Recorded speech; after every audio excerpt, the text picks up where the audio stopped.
Hey everybody, welcome back to the channel. Today we're going to be talking about the 2026 Dodge Durango lineup. Now, if you've been following me here on the channel or on Mopar Insiders, you know that over the last month we've been talking a lot about the 2026 Dodge Durango, and that has to do with the announcement made at Roadkill Nights where all 2026 Dodge Durango models from here on would be standard HEMI powered across the lineup.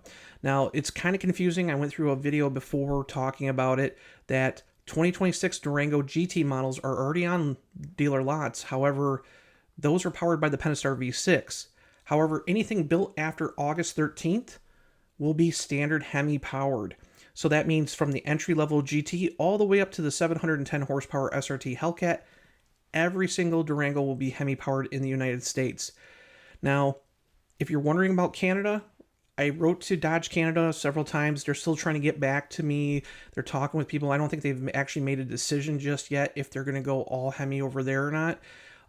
As soon as I find out from them what's going on, I will make sure to do a full article and a video on it. But right now, I do not have any updated information on the Dodge Durango lineup for Canada at this moment. If you look at what's available here in the States, this is where it gets interesting because right after Roadkill Nights, we actually got some documents from dealers because they got order guides. And I've had these order guides for quite a while. I know some other YouTubers have them as well, but I've had these for quite a while. But I had some questions and I wanted to reach out to Dodge, and I've been waiting for several weeks for them to get back with an official statement of what's going on with these models. And the reason I'm saying this is if you look at the lineup here, that's on your screen. Obviously, we see the GT, which has the 5.7 liter HEMI V8 standard now. If you look at the RT has been moved over to the 6.4 liter 392 HEMI V8.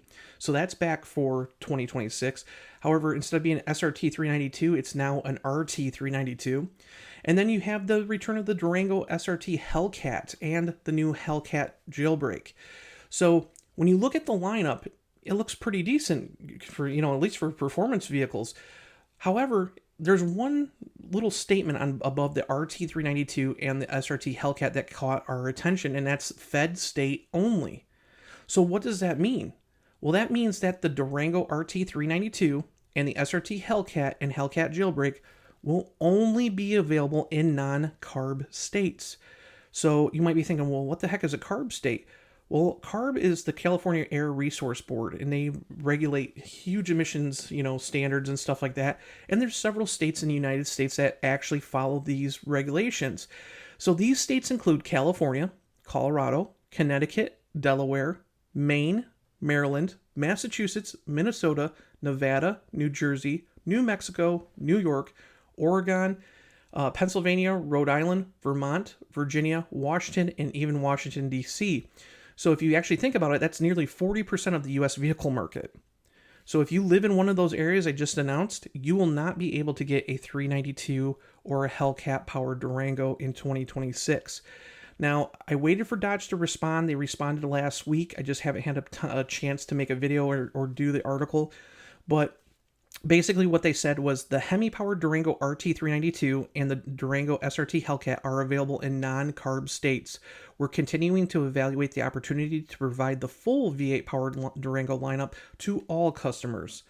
So again, they're continuing to evaluate the opportunity to provide the full V8 lineup. So what does that mean? It means simply that the 392 and the Hellcat don't meet CARB emission standards. So they could invest money into doing that and seeing if they can meet them, or hopefully wait till, see if the CARB kind of collapses under the Trump administration. We don't know. But if you're looking at buying one of these or one of these two, at least the RT 392 or the Hellcat Durango, you're going to have to either do a couple things. You're going to either have to settle for the GT 5.7 liter HEMI, which still packs, 360 horsepower, but lacks the extreme punch of the 392 or the Hellcat. You're going to have to buy out of state in a non-CARB market and then kind of deal with regulation hurdles back home. And while some states may allow it with the added emissions testing, others will probably make it near impossible to do. And then the actual third choice is actually to wait and hope that Dodge follows through with their statement about actually evaluating opportunities to bring the full V8 lineup back to its customers. So yeah, unfortunately, not everybody is going to get a 392 or an SRT Hellcat model. With that being said, it really kind of puts a shadow over, the freedom of choice with the Durango in those states, because we know that the Pentastar V6 is the volume seller, and now that they've eliminated that, at least they should make it so it's back in the vehicle for CARB states. To me, it doesn't make any sense when you eliminate your high volume model and you're struggling with sales. And if you look at the GT with the 5.7, it's actually $4,000 more expensive than what the base, the Pentastar GT was for the same model year. So you're actually paying a premium price for the 5.7. It's not like you're saving money by, having the HEMI standard. So again, it raises a lot of questions. I'm kind of questioning Dodge's decision on that, especially with now that we know that certain models are only available outside of CARB states, which is 40% of the market. But I mean, we'll see going into late 2025 with sales and going into 2026. Hopefully the Durango can kind of make up for that with the GT. I just don't know if it will or not. The other thing is, you look at the pricing structure. So again, pricing's more expensive on the GT. A lot of people aren't going to pay an extra $4,000 for an engine that's been around for, 23 years. So there's a lot of questions. I don't know where it's going to go with the Durango. Durango's actually been the strong seller for Dodge, considering what, the Dodge Charger Daytona hasn't been selling well.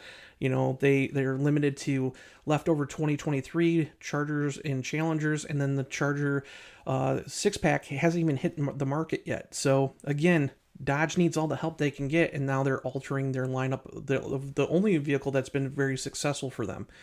So again, it raises a lot of questions, but a lot of people are excited about having a standard HEMI lineup nonetheless. So let me know what you think down below. Leave your comments down below of what you think about the changes for 2026 and the non-availability of the RT392 and SRT Hellcats in CARB states. Make sure to hit like, subscribe, and I'll see you in the next video. Bye.